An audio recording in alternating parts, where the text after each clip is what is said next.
আমরা বাসায় এসেছি বলে নিশি আজকে আমাদের জন্য থাই স্যুপ আর অন্থন বানিয়েছিল। কিভাবে ও বাসায় অল্প সময়ের মধ্যে অন্থন আর এই থাই স্যুপটা বানিয়েছিল, সাথে আজকে আমার শাশুড়ি কিভাবে গরু মাংসটা রান্না করেছিল যেটা খেতে এত টেস্ট হয়েছে, মূলত তা নিয়ে থাকবে আমার আজকের এই ভিডিওটা। আসসালামু আলাইকুম এভরিওয়ান। মুরগির মাংসের কিমা করা ছিল, সেটা ফ্রিজ থেকে নামিয়ে এখন একটি ফ্রাই প্যানে ও পেঁয়াজটাকে কুচি করে দিয়ে এখানে মুরগির মাংসের কিমাটা দিয়ে দিয়েছে। পরিমাণ মতো আদা বাটা, রসুন বাটা, লবণ, এই তো এখন ভালোভাবে ওইটাকে ভেজে নিচ্ছে।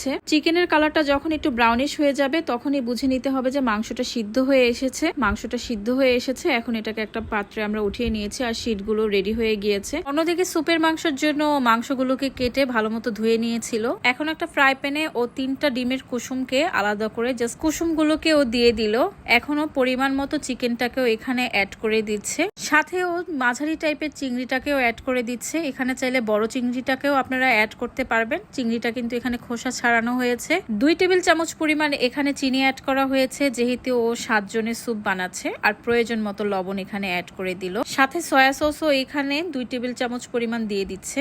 1 টেবিল চামচ পরিমাণ ও এখানে শুকনো মরিচের গুঁড়োটাকে অ্যাড করে দিচ্ছে, কেননা আমরা যেহেতু ঝালটা একটু কম খাই তার জন্য ও এখানে ঝালের পরিমাণটা অল্পই নিয়েছে। আর এখন লেবুর রসটাকে 2 টেবিল চামচ পরিমাণ ও এখানে অ্যাড করে দিচ্ছে। দেন এখানে 1 কাপ পরিমাণ টমেটো কেচাপটাকেও অ্যাড করে দিচ্ছে। মোটামুটি এখানে সব উপকরণ দেওয়া শেষ। বাসায় মাশরুম ছিল না, তো তার জন্য মাশরুমটা এখানে অ্যাড করা হয়নি। আর এখন এখানে আদার কুচিটাকেও ফাইনালি দিয়ে অ্যাড করে দেওয়া হলো। এখন এখানে প্রয়োজন মতো পানিটাকে দিয়ে সবগুলো মিশ্রণটাকে ভালোভাবে মিক্স করে নিতে হবে। প্রথমে ও 1 কাপ পানি এখানে আগে দিয়ে তারপরে ভালোভাবে একটু একটু করে মিক্স করে নিচ্ছিল সবকিছুকে একসাথে। এখন এখানে একটু একটু করে পানি অ্যাড করে দিতে হবে। তার সাথে পরিমাণ মতো কর্নফ্লাওয়ারটাকেও এখানে অ্যাড করে দিয়ে এখন এটাকে চুলায় বসিয়ে দিল। তার সাথে এখন ও অন্থন যে বানাবে সেটা শীটটাকেও রেডি করছে। ও শীটটাকে ভালোভাবে শেপ করে নিচ্ছিল।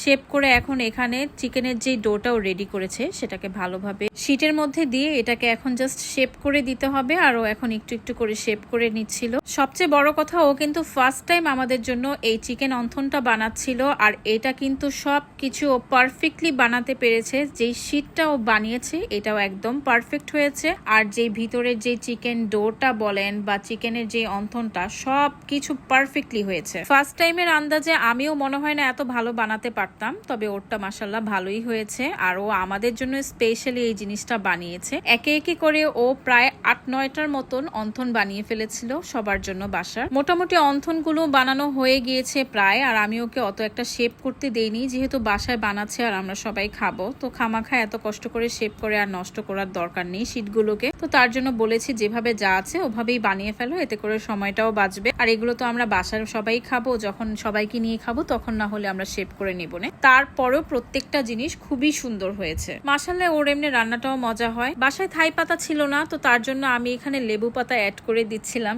লেবু পাতা দিয়েও যে একটা ফ্লেভার আসবে সেটা আমার মাথায় আছে, তো তার জন্যই আসলে দেওয়া। এই তো ফাইনালি স্যুপটা রেডি হয়ে গিয়েছে আর তার সাথে মচমচে অন্থনটাও রেডি হয়ে গিয়েছে। দেখতে যেরকম পারফেক্ট হয়েছে, বিলিভ মি, খেতেও ওরকম পারফেক্ট হয়েছে। আমি যখন ফার্স্ট অন্থনের বাইটটা নিয়েছিলাম, ক্রিস্পিটা একদমই পারফেক্ট ছিল না, বেশি হার্ড না বেশি নরম। আর ভিতরের ডোটা তো অ্যাজ ইট ইজ সেম হয়েছে। খুব মজা হয়েছে ওর হাতের এটা। আর আমার শাশুড়ি আজকে গরু মাংস রান্না করছিল কাটা মশলা দিয়ে। কাটা মশলা মানে হচ্ছে এখানে আদা কুচি, রসুন কুচি, পেঁয়াজ কুচি দিয়ে এটাকে ভালোভাবে বাগার দেওয়া হয়েছে। এটাকে এখন রান্না মাংসের সাথে মিক্সড করবে। এই মাংসটা খেতে কিন্তু খুবই মজা।